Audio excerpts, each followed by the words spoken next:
So being an adult in the room doesn't mean I'm on my phone, but we're in the same place. Right.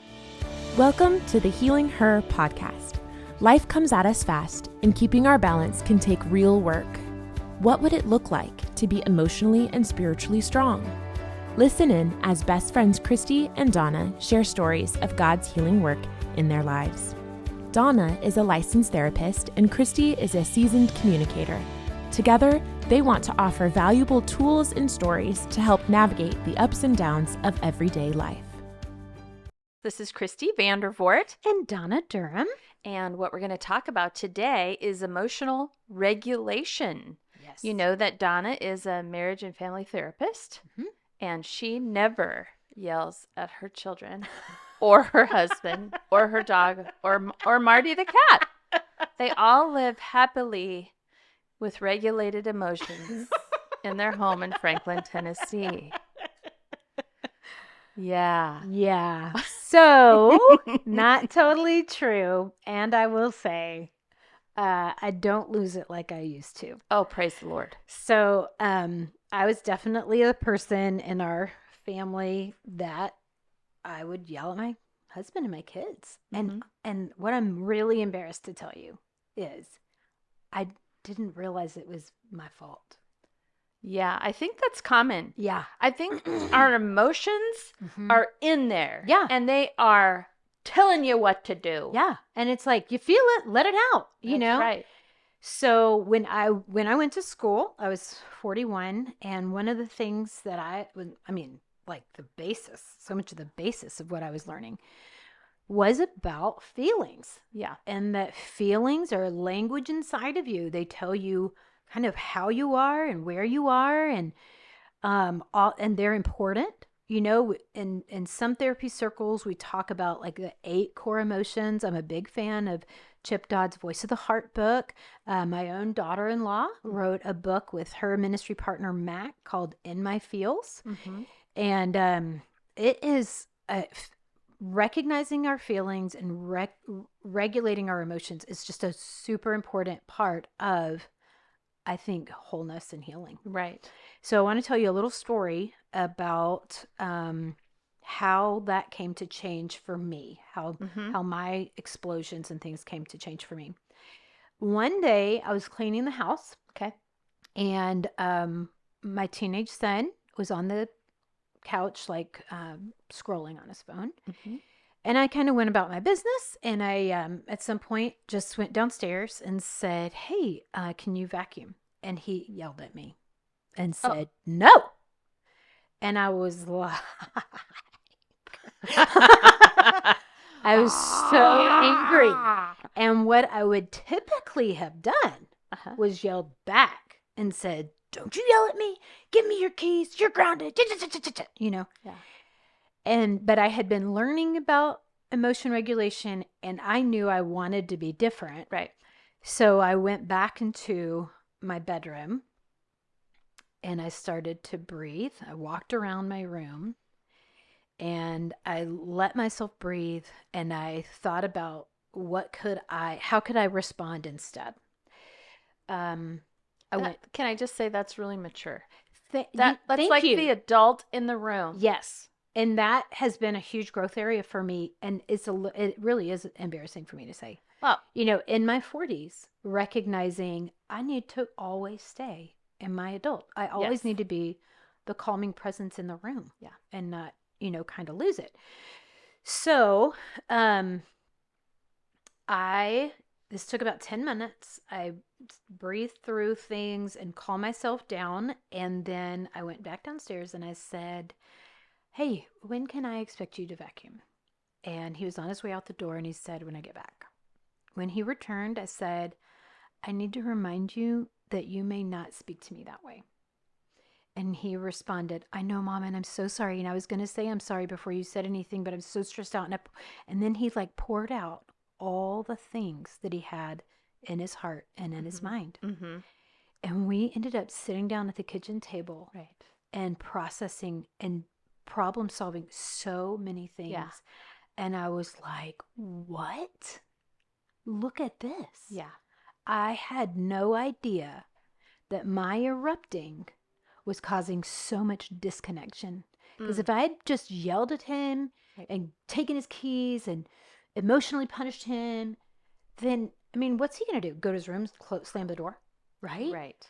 But I calmed myself, and it was immediate fruit. And, we're big on this podcast of saying it's not always immediate. No, it isn't. But that day it was. Mm-hmm. And I could see right away, if I remained regulated and calm and soft, it created a pathway to connection instead of the disconnection I had been creating. Right. And I think teenagers, especially teenage boys, how do they regulate their emotions? I mean, there's not a pathway to do that for them. Without us teaching them. Yeah. We need to model those things. Yeah. And when we go to that 13-year-old level or a 16-year-old level with them, then they end up having to wrestle with emotions where, they even feel like maybe they're trying to parent you. Right. Which, hello. Yeah, that's not the way. That's not a good idea. No. Teenagers do not need to be parenting their parents. And parents need to be parenting their teenagers. They do. And they need to be the calming presence in the room. Right. And so with this, another way to talk about this too is because we know that people get upset. Correct. Right? Yes. And so we know people get upset, but here's a couple of tools we can use. Great. One is the pause button. And one is the do-over. And so sometimes, like even in my marriage relationship, if I'm upset about something, I'll just say, I need to pause. I need to hit the pause button, and I will come back to this. Mm-hmm. And the way I've started thinking and talking about it is I care so much about this relationship that I want to be level-headed. Right. I want to be in my right mind. Right.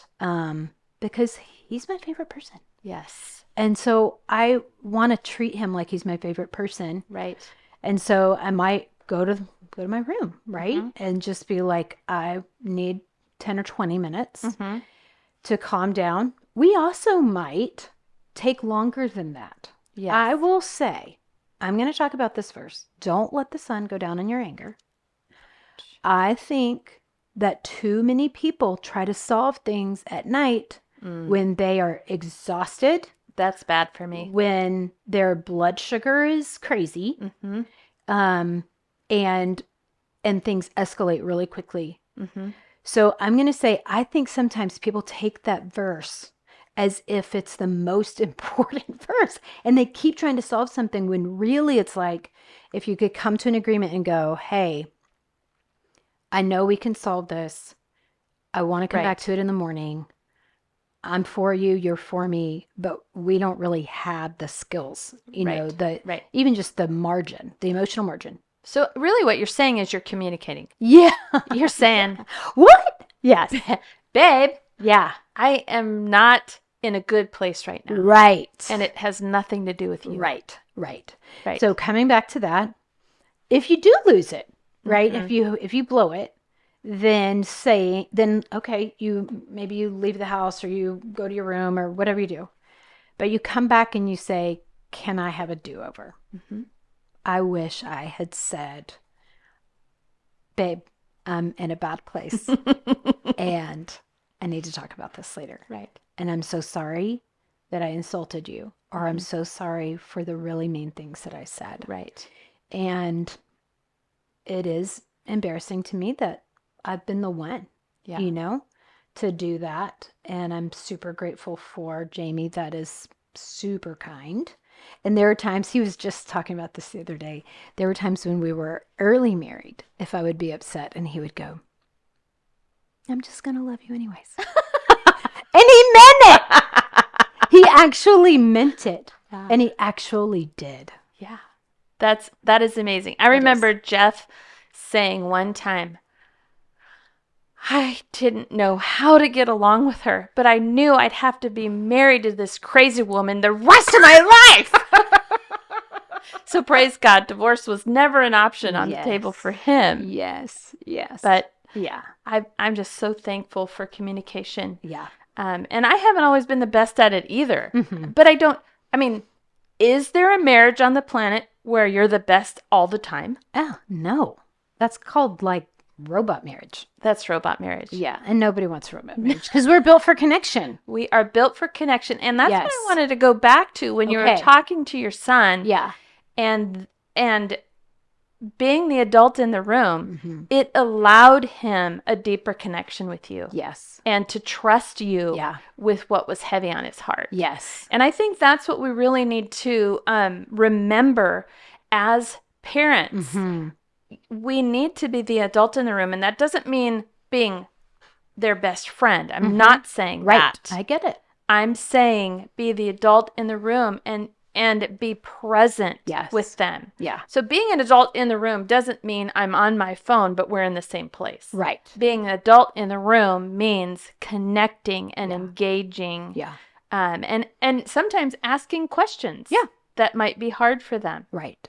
But knowing that there's a place of trust in that Yeah. connection. Yeah. And I think that's what your son felt that day. Yeah.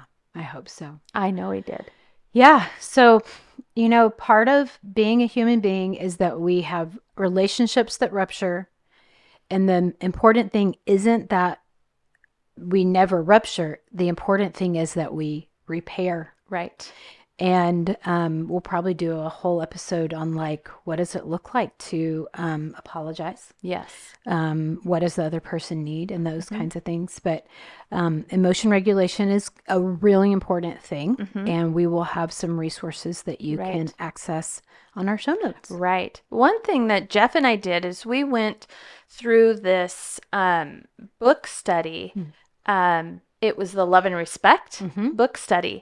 And the main principle in that study is to come to an agreement, the two of you, knowing you're saying yes to this one thing. Yeah. I married a good-willed person. That's so great. So even if Jeff has done something that hurt my feelings or the other way around, if my first thought is not about me and how that hurt me, but if my first thought is, okay, wait a minute, this is a good-willed person. What's going on here? Yeah. Then you can actually separate yourself from that emotional trigger and say, okay, we got something to talk about here. Yes. Yes. And then that's a healthier way Yeah. to work if you understand that this guy I've loved my whole life has something going on. Yes. And he didn't mean to hurt me. Right. And so I'm not going to allow that to manifest. Right. I'm But going to that's you. regulate my emotions. Right. And that's you being an adult in the Yeah. room. That the people in our lives are going to have bad days. Yeah. And sometimes we can say out loud, hey, you don't seem like yourself. Yeah. Is there a way I can support you right now? Mhm. Instead of, well, you sure are in a bad mood, or just like poking at them. It's Right. like, what does connection look like? What does it look like to stay in your adult? And be kind to that person that you love. I want to talk about that one thing. Okay. What does it look like to stay in your adult? Okay. I think that's so important. And Yeah. I think just us normies out here don't understand that language. Yeah. Well, it kind of comes from a training I'm doing right now called Healing Our Core Issues. And it's Jan Bergstrom and Rick Butts. And I actually recently did an intensive where you look at stories from Right. your childhood. Right. And what helps us recognize is that we all have parts of us that became overwhelmed in our childhood or teen years, and they kind of got stuck. Like the rest of us kept going. I have adult parts, right? Right. But I also may have child parts. I have teen parts that are kind of critical and judgmental, but my adult parts, they can stay grounded, cannot get flooded emotionally, can access what do I need right now, can practice some mindfulness, like Sure. paying attention to my thoughts, and do I actually believe those thoughts that are flowing right now? So those are some ways that we stay in our adult. Is Yeah. like, I can maintain my emotions. I can, or I can just say, I need a little break or whatever it is. So that's kind of that being the calming presence in the room. Right. I mean, maybe our best example of that is Mr. Rogers. Also Jesus. Also Jesus. Hey, speaking of that, I love The Chosen. Okay. I don't want to go overboard on our time, but Yeah. I think The Chosen has done a remarkable job of helping us relate to Jesus. Tell me more. Well, I think that he is a friend, and he shows us how to be happy with people. He's in a good mood. He's a jokester. Yeah. I mean, I think sometimes we have this idea that Jesus is this figurehead that is unapproachable. Yeah. Almost like he's in his teenage self all the time. Critical, judgmental, rude. And that's not who he is. That is not who he is. Yeah. He's the adult in the room, and he loves us. Yes. And he would love to have a conversation with us. Yes. He would like to be here right now. He is right he here. is. But he'd like to have a microphone, I think. Yeah, that's right. That's right. Well, anyway, thanks for making The Chosen. And I think it's helped a lot of people make the Godhead relatable. Yes. And close. Absolutely. Yeah, so I think that's excellent. But I think this whole idea of regulating your emotions and staying in your adult and pursuing connectedness, remembering that you married a good-willed person. So let's work on that first. Yeah. That brings us to the end of this episode. Please check out the show notes for tools you can use to navigate the ups and downs in your life. As always, thanks for listening to the Healing Her podcast. If you enjoy our show, please subscribe, rate, and review us on Apple Podcasts or wherever you listen. And be sure to come back next week for more healing conversations. You can also follow along on Instagram and Facebook and subscribe on YouTube. This podcast was created by Donna Durham and Christi Vandervoort. It was produced and recorded by Monty Godike.